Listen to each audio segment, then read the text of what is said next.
Hi everyone, welcome back to another video. For today's video, I'm going to start off by saying that I am running a cold. It literally hit me overnight, so I will be talking, just not as talkative in this video. I'll give you the nitty-gritty details, and then I'm going to try to preserve my voice as much as possible. So let's jump right into it. Right now, I'm showing you my prep. Not too much going on and not as bad as my last video that I just posted. Now I'm just doing some rough cleaning. I'm gonna file my free edge down a little bit with my 4 Pro hand file. This is a 240 grit. That's really all you need when working on the natural nail. And then after this, I am going to take my flame bit and just clean up that dead skin off of my nail plate in reverse and in forwards. So I'm gonna let you watch the rest of my prep, and then I will come back for my gel wax application.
Once I'm satisfied with the prep, I take this product right here. It is the Macart Peel It Off Base Coat.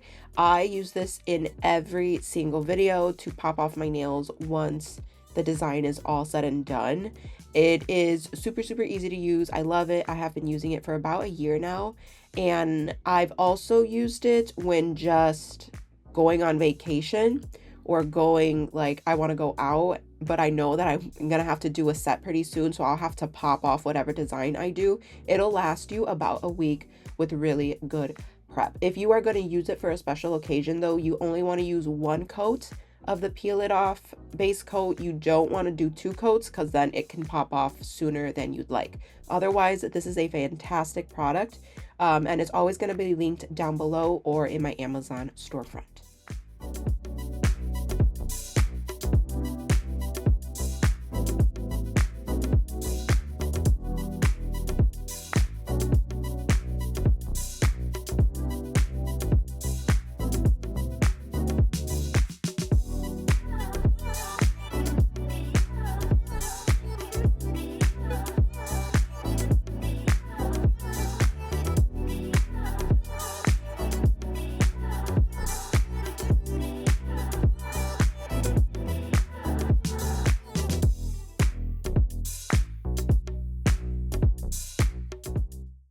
Now, once I fully cure the Peel It Off base coat, I go right in with the Apres Extend Gel. This is also going to be linked down below or in my Amazon storefront, so be sure to check it out.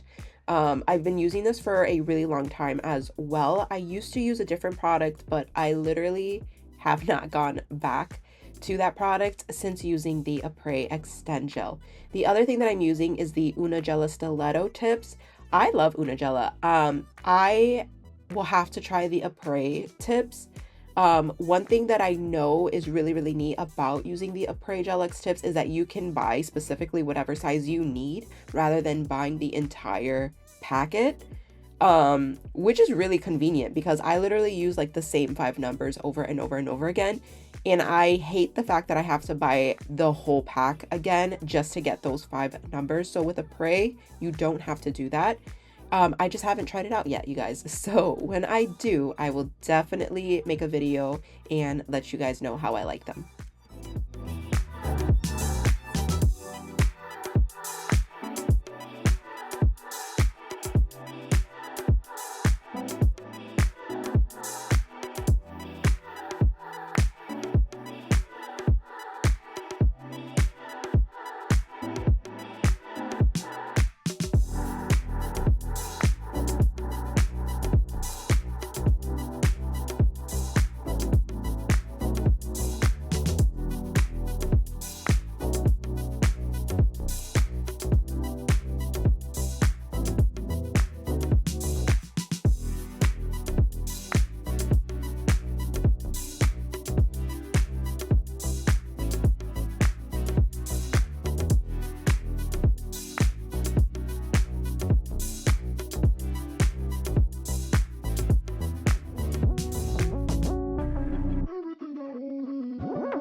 Now let's talk about blending your Gel X tips into your natural nail plate. The goal is to make this as seamless as possible. And if you've seen any of my other videos, you know that I am a sucker for the gold carbide bit by Melody Susie. But I'm gonna be totally honest with you guys. I was like in a time crunch making this design. So I was like, you know what? I'm gonna have to just use my purple carbide bit because I literally hadn't disinfected the gold one yet because I was making this video back to back. So I just opted to use my purple one, and I guess it's one of those things that as you get better and as you keep practicing, you move on to bigger, better, more quality products. And not that the gold one is in any way, shape, or form lacking in quality, but it's just the safer route, and it's what I've always been used to. But when I started using this purple one, I got this done literally in like 5 minutes, was able to blend in that cuticle, and it was so nice. Like, I think it's the closest blend to my natural nail plate that I've ever gotten.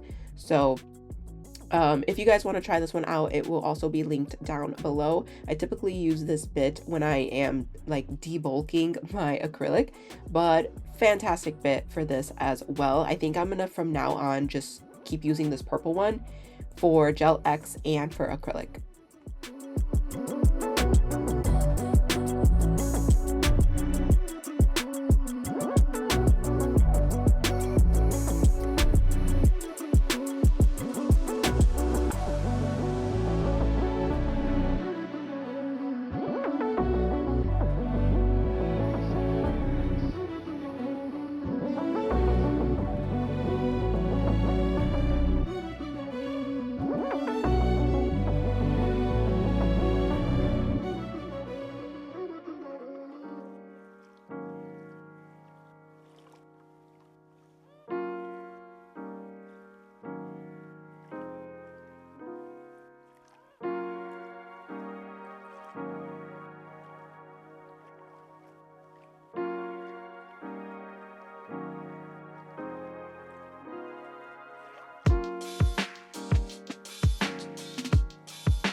So once I'm done using my 180 sanding band just to fine tune that blending area that I'm trying to make as seamless as possible, I'm gonna go in with some acetone on a brush, and this is like the finishing touch to making this area as seamless as possible, especially if you're just gonna use gel products right over it, like gel polish, because gel polish is so thin, so we need this area to be as equally thin as possible.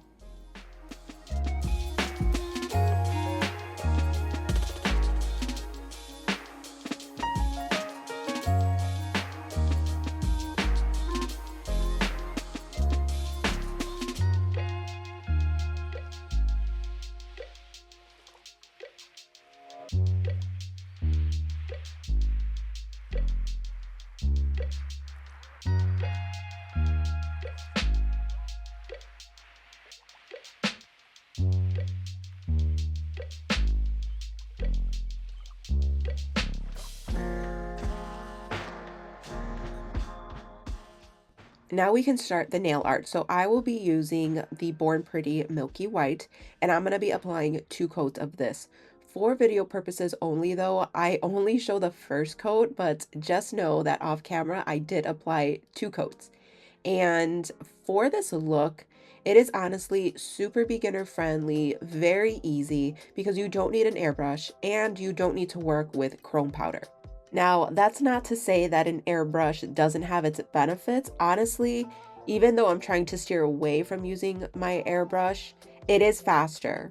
I can literally put whatever color I want, spray it, and I'm done.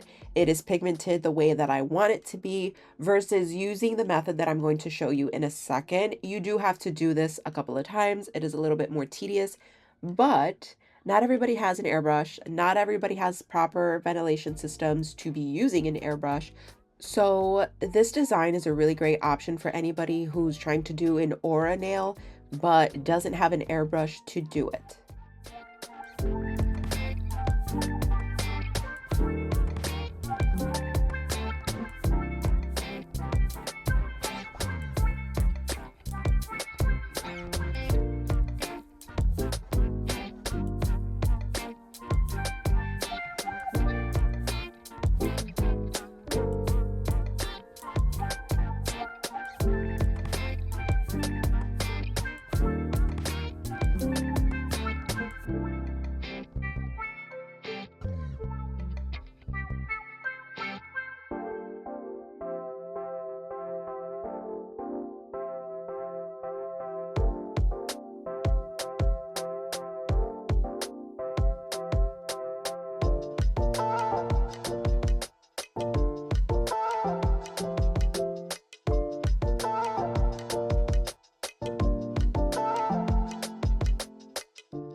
Okay, so this is the ombre gel palette that I'm going to be using. I'm going to use this lime green color right here down below. So you're going to take a little bit on your sponge, and honestly, that was still way too much, but you're going to start patting it in areas on your palette. Now notice how I'm going from one section to another section because I'm trying to smooth down what's on the sponge, because you only need a little bit of product.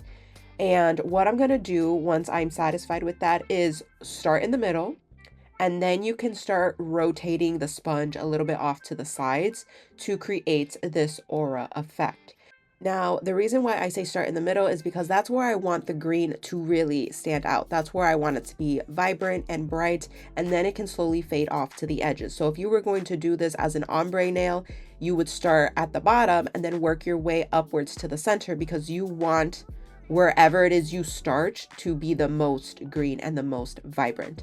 And since I've been working with this product for a while, let me share with you what I've learned that has been the most beneficial, which is that you cannot just directly pick up some of the color and put it on your nail, because it's too much. When I say a little bit is enough, a little bit is really enough. So dab it out on a clean palette first, and then you can slowly build up. I had to do this 3 times in order to get the pigmentation and the vibrance that I wanted for this color.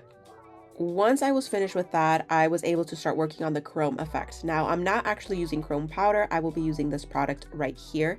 This is the Born Pretty Metal Painting Gel. It's literally chrome in a bottle and you paint it on. That's literally what it is. And it's so beneficial because working with chrome can be a little bit annoying. The powder gets everywhere, it gets on your glove, and then you can accidentally transfer that to areas of the nail that you don't want it to be on. So this was really, really nice. If you use a product like this, you'll notice that it starts off a little bit glittery. Don't freak out, that's just how it is. As it sort of sits on the nail, it like transition into that chrome effect that we all love so much.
So really quick, I do just want to mention, I know I've been doing a crazy ton of Gel X videos lately. That's just simply because my kids are just finishing school and it is a little bit tricky to get acrylic videos going because I'm not filming this in a salon. So I don't want my house to smell like acrylic when my kids are home. And I'm also, again, on a time crunch where I'm like starting the video and stopping because I gotta go pick them up and vice versa. So now that they are out of school, I will be doing a few more acrylic videos. I also got some builder gel that I'm really excited to use. So stay tuned for a lot of different videos that I have coming up and prepared for the summer.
Once I finished the chrome effect, I went ahead and added some silver gems with some top coats to really finish off the look. And this was the final design. I hope you guys really enjoyed this beginner-friendly, easy nail tutorial. Let me know what you guys think in the comments down below, and I'll see you guys in the next video.